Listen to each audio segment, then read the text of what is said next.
Nokabe ake selabe wujud ijambaka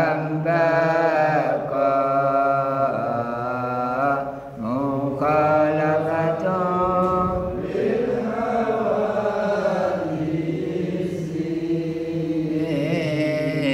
kiyamuhu binafsihi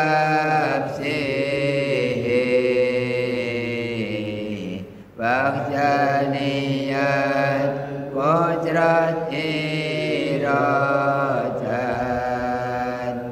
ilmu khayyat sama basar kalam qadiran muridan aliman kayyan sami'an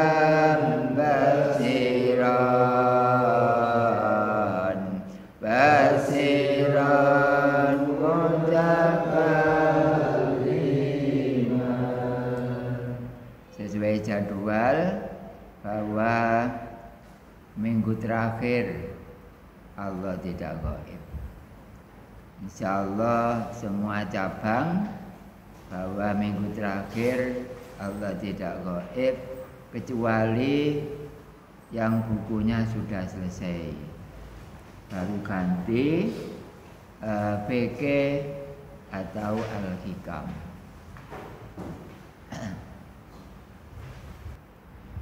Untuk Allah tidak gaib halaman 14 nomor 3 babnya Allah bisa dijumpai. Oh, kena dibetul. Iya. Al-Quran surat Al-Ankabut ayat 5 menjelaskan. Bunyinya mangkana yarju liqa Allah fa inna ajalallahi la'at.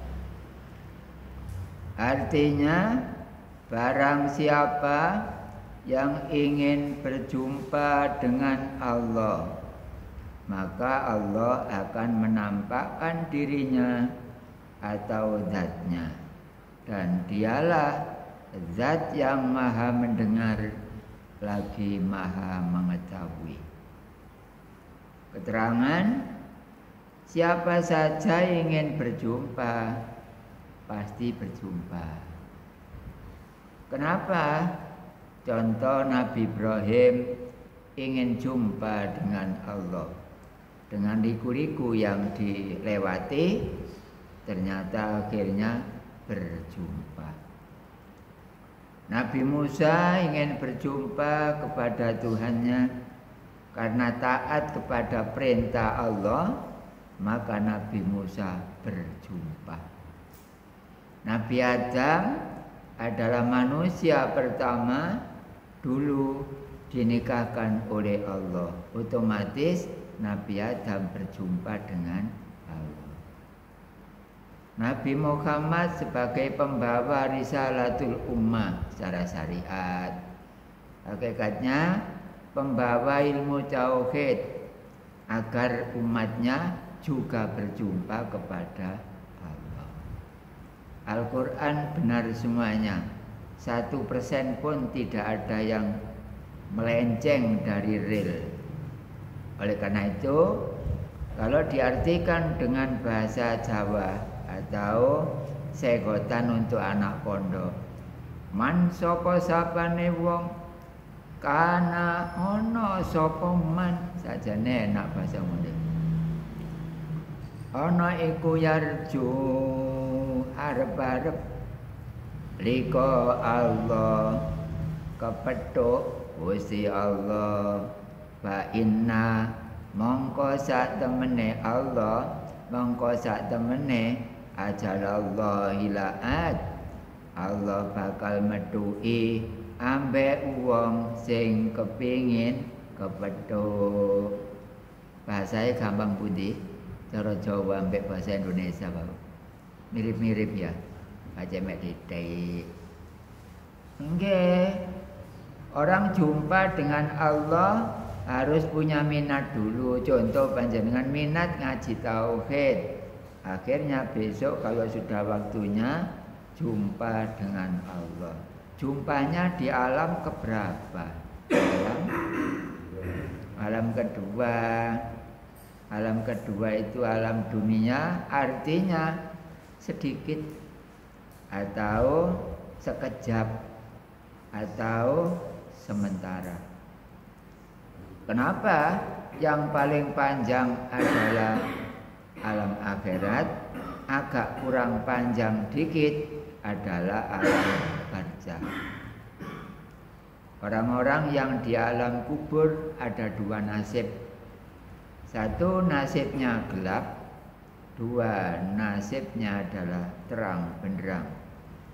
Kalau hatinya di dunia ini sudah terang, jelas, suhud melihat Allah, maka di alam kubur juga jelas terang. Tapi kalau di dunia gelap mata hatinya kepada Allah, maka kuburannya gelap. Gak bisa difokuskan untuk ditawar lagi, gak bisa. Itu adalah ketentuan yang memberi setting, yang menyeting ya dirinya sendiri. Mau jumpa dengan Allah apa tidak? Kalau mau jumpa, Allah menjumpainya. Kalau tidak, Allah juga tidak. Yaitu Quran surat Al-Ankabut ayat 5. Itu adalah penjelasan sementara tentang satu ayat, bahwa sesuai dengan ayat tersebut Allah bisa dijumpai, tapi pasti menggunakan alat. Alatnya adalah wajib 20, sifat mokal 20, sifat wenang atau jaiznya 10, jumlah 50 yang dinamakan mu'taqad 50. Mu'taqad adalah petekatan hati, keyakinan hati. 50 adalah bilangan. Nabi Muhammad mengetahui Allah, jumpa dengan Allah. Panjenengan sebagai umat juga harus berjumpa kepada Allah. Kenapa? Supaya tidak kena hukuman bid'ah haram.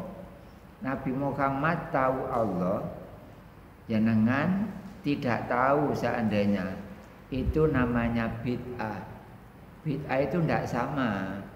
Makanya kalau Nabi Muhammad syuhud melihat dan majedub, maka umatnya juga demikian, itu adalah umat Nabi Muhammad. Kalau tidak demikian, maka kena hukuman adalah apa tadi, Pak? Bid'ah haram. Nabi Muhammad tahu Allah, manusia tidak tahu bid'ah, tapi bid'ahnya bid'ah haram. Dikaramkan, makanya orang masuk ke Mekah juga diharamkan bila dalam keadaan musyrik atau syirik. Dicetak untuk pelajaran Allah tidak gaib seperti ini, panjenengan semuanya, supaya bisa jumpa kepada Allah, yaitu di alam kedua. Allah akan menampakkan dirinya atau zatnya, dan dialah zat yang maha mendengar. Bagaimana enggak maha mendengar? Karena Allah mendengar tanpa telinga. Kalau kita menggunakan telinga, maka derajatnya adalah somamun. Somamun itu ya tuli. Allah maha mengetahui karena Allah adalah pandai. Yang nomor 12 adalah melihat. Berarti Allah pandai juga melihat. Penjelasan di bawah ini. Penjelasan siapa saja bisa berjumpa dengan Allah. Loh, bisa, Pak? Anak, cucu, saudara, orang tani, orang punya jabatan, orang kaya, orang miskin, semua bisa jumpa dengan Allah asalkan punya minat untuk menjumpainya. Kalau tidak ada minat, ya nggak bisa. Minat itu niat. Innamal a'malu binniyat. Orang-orang itu semuanya tergantung niat. Berjumpa dengan Allah asalkan dia punya kemauan yang kuat. Yang kuat itu kata orang Jawa ada niat cengkir, tembung songko kencenge pikir. Kalau orangnya kuat niatnya ya mau mengikuti sesuai dengan alur atau Sherlock Allah. Itu Allah Ta'ala memberi penjelasan seperti itu sesuai dengan Al-Quran. Berikutnya, dengan cara mengkaji sifat-sifat Allah yang sudah diwajibkan oleh Allah kepada manusia. Contoh, Allah sifatnya wujud. Di dunia tidak ada yang wujud. Yang wujud cuma Allah. Yang kedua sifat kidam. Kidam itu artinya dahulu, Pak. Dulu dunia belum ada, Allah sudah ada, bahkan lebih awal. Dan besok paling akhirnya ada kata-kata atau kalimat wal awwalu wal akhiru. Lalu yang ketiga adalah bako. Bako itu tetap diapa-apakan Allah nggak bisa rusak. Itu dinamakan bako. Mukhalafah, berbeda dengan kita. Kalau kita ada badan, Allah Ta'ala tidak ada badan. Insya Allah keterangan ini sangat murah loh, Pak. Ngaji yang saya sampaikan itu murah keterangannya. Akhirnya jamaah hanya 60% dari pelajaran ini, atau paling banter ya 75% lah. Jamaah itu sudah makrifat. Toh walaupun demikian tetap membutuhkan khataman. Karena dzikirnya belum. Saking jelasnya keterangan, pelajaran 75% sudah ada yang makrifat. Bahkan saya ngaji satu kali di panggung ada makrifat satu orang. Aneh tapi nyata. Dengan cara mengkaji sifat-sifat tersebut. Lalu yang yang sifat nomor 5, qiyamu binafsihi. Allah ada di mana-mana tapi tidak menempati sesuatu. Lalu wahdaniyat, Allah itu satu tapi tidak ada tepi. Makanya satu tidak bisa dihitung. Nomor 7, qudrat. Allah itu menguasai. Kemudian iradat, Allah berkehendak. Seandainya tidak berkehendak, jenengan tidak akan bisa bergerak. Satu dunia atau sedunia ini tidak akan bergerak bila tidak ada kehendak Allah. Kehendak itu sifat iradat. Nomor 8. Lalu yang nomor 9 adalah ilmu. Allah pandai karena membuat dunia tidak ada yang ngajari, tidak ada sekolahnya. Itu namanya ilmu. Hayat, Allah hidup karena Allah tidak ada nyawa, tidak ada roh, tidak ada akal, tidak ada nafsu.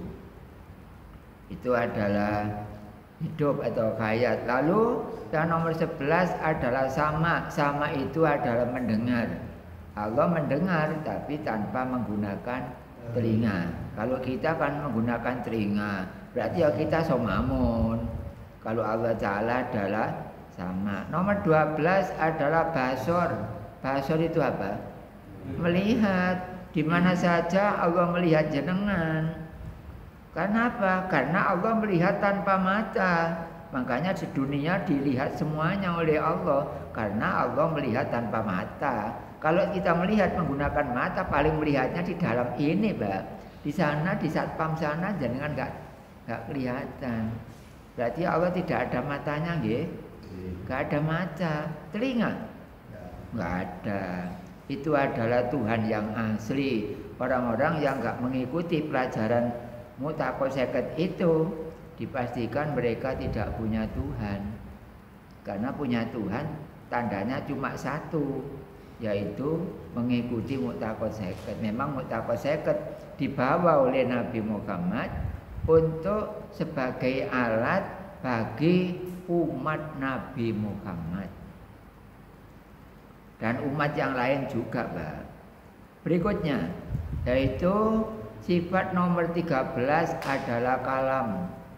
Kalam Allah berbicara tapi tanpa menggunakan mulut. Dasar memang Allah tidak butuh mulut. Kemudian qadiron, menjadikan panjenengan kuasa. Muridan, menjadikan panjenengan atau kita berkehendak. Aliman, Allah menjadikan kita pandai. Hayyan, Allah menjadikan kita hidup. Bukan hidup dengan sendirinya, tapi ada yang menghidupkan. Kemudian sami'an, menjadikan kita mendengar. Basiron, menjadikan kita bisa melihat. Mutakalliman, menjadikan kita bisa berbicara. Orang punya Tuhan ngajinya seperti itu. Jangan sampai atas nama label Islam, tapi sampai tahun sekian tidak tahu kepada yang punya agama Islam. Agama itu ada yang punya apa enggak? Ada kan? Ada yang punya. Gak asal beragama, enggak. Ada yang punya, ya harus jumpa kepada yang punya. Ibarat orang itu mau kerja ya harus izin kerja di tempatnya. Ya kita tiap hari itu kalau dilihat dari hakikat, Pak, kita itu nggak sholat. Kira-kira orang sholat itu butuh tenaga nggak? Butuh ya. Tenaga dari Allah. Loh, berarti kita kan nggak ada tenaga. Cuma badan kita itu dibuat praktek oleh Allah. Cobaan nurut apa enggak? Badan kita itu dipraktekkan oleh Allah, ibarat itu wayang kulit. Yang mempraktekkan itu adalah dalangnya. Kalau dalangnya mempraktekkan seperti itu, mau nggak mau namanya Semar, Bagong, Gatotkaca, Antarja, Buta, ya tetap bergerak. Lagi jamaah cabang 11 yang seneng nonton wayang iki sapa sih? Enggak apa-apa, itu menunjukkan dunia wayang itu kok, Pak. Enggak apa-apa. Ya sing nemen iku ya apa jenenge menyanyi, gondokor panggung, tapi gegere bolong. Ya. Hah? Yo paling yo pasar iku mang kain entek pas tuku. Entone Mas Firasat tuku kain kan ati gegere bolong. Nek wayang kan gak ya. Wayang itu ibarat jenengan, enggak karem, enggak. Enggak, karena supaya tahu ceritanya, makanya jamaah tauhid ada yang jadi dalang, jempol. Gak wae enak. Kok kula dadi dalang enak. Iya, Bagong. Alasane ngomong Bagong ambek Semar. Antarja mek Gatotkaca ngono. Berhubung gak dadi dalang. Siapa sih yang kepin dadi dalang iki sapa sih? Apa? Ipar mana? Oh, jangan ngono apa, Pak. Enggak. Meneng ae, Pak. Meneng ae, Pak, si Parman yang ngono iku Pak Ejo sih. Oke, silakan jamaah semuanya, YouTube dan lain-lain. Anda bakatnya jadi dalang, saya izini, tapi ceritakan tauhid ngono.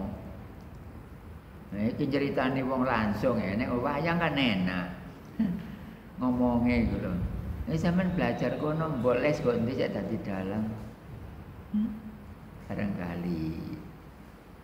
Terus sifat mokalnya 20, wis gak usah kula wajalah. Terus wenangnya sebanyak 10. Itu alat untuk berjumpa dengan Allah. Dan sebaliknya manusia tidak akan bisa berjumpa dengan zat Allah manakala manusianya tidak mau mengkaji sifat-sifat Allah yang tercantum dalam Mu'taqad 50 itu, yang isinya adalah sifat wajib, sifat mokal, dan sifat wenang garis miring jaiz bagi Allah. Jaiz itu wenang, Mbak. Wenang itu kalau bahasa Jawa sakarepe. Gusti Allah gawe lemah ya sakarepe, ga ono sing ngongkon ya ga ono sing nolak. Itu dinamakan apa? Jaiz garis miring wenang. Berikut kalimat, tinggal satu paragraf. Banyak orang menghayal, angen-angen menghayal bahwa dirinya akan berjumpa dengan Allah di akhirat nanti, di akhirat besok. Quran tidak pernah berbicara seperti itu. Orang ingin berjumpa di alam akhirat itu tidak ada rumusnya. Rumusnya ada, tapi seperti ini, Pak. Siapa berjumpa di dunia, maka besok jumpa di akhirat. Siapa tidak berjumpa dengan Allah di dunia ini, maka besok di akhirat juga tidak akan berjumpa. Kalau itu ada Quran. Kalau ingin berjumpa dengan Allah, lalu di dunia nggak usah ngaji tauhid, nggak akan jumpa di sana. Jangan kena provokasi orang-orang yang yukadzibu biddin gorono agama. Gak boleh agama dibuat semena-mena. Dibuat bisnis juga nggak boleh. Makanya banyak orang yang kafir sekarang masuk kepada agama Islam gara-gara Amerika terbakar. Oke, gara-gara terbakar mereka berpikir, wah kalau demikian ini negara-negara membantu tidak akan mampu. Kalau gitu benar, berarti Allah tidak bisa dikalahkan. Akhirnya orang-orang yang punya jabatan berduyun-duyun untuk mengikuti agama Islam dan membaca 2 kalimat syahadat gara-gara terbakar. Seperti itu, Pak. Memang orang-orang yang sudah jumpa dengan Allah biasanya kan orang di luar Islam. Jumpa dengan Tuhannya maksudnya. Orang Hindu sudah jumpa dengan Tuhannya. Terus orang Kristen sudah jumpa, orang Buddha juga berjumpa. Tinggal orang Islam banyak yang belum jumpa. Mosok kalah mbek agama liya mang. Kabeh wis seru pangerane. Pemeluk Islam ketinggalan zaman. Melok agama karo sing duwe agama. Mosok kalah mbek wong iku mang Kristen. Ayo sampeyan tanya orang Kristen, kok panjenengan sudah jumpa dengan Tuhan? Sudah, Pak. Ngono. Nah, wong Islam, gak duwe, boleh gak ngaji tauhid. Tapi di dunia tidak mau ngaji ilmu tauhid tidak akan jumpa. Padahal ilmu tauhid itu suatu ilmu untuk mengarahkan manusia berjumpa dengan Allah di mana saja dan kapan saja. Gonti-gone sampean ketemu. Contoh saya tadi lewat jalan di sana, jalan raya masuk ke KBD. Terus dari Setat sampai Venice jumpa dengan Allah terus. Nggak ada, nggak jumpa itu nggak ada. Pasti kemana saja pasti jumpa dengan Allah. Tapi Allah tidak menempati sesuatu. Malah sesuatu tersebut bertempat kepada zat Allah, bertempat. Langgar di dalam zat, masjid di dalam zat. Bukan zat Allah di dalam masjid, tapi masjidnya di dalam zat Allah. Karena masjid itu kecil, sedangkan zatnya Allah adalah besar.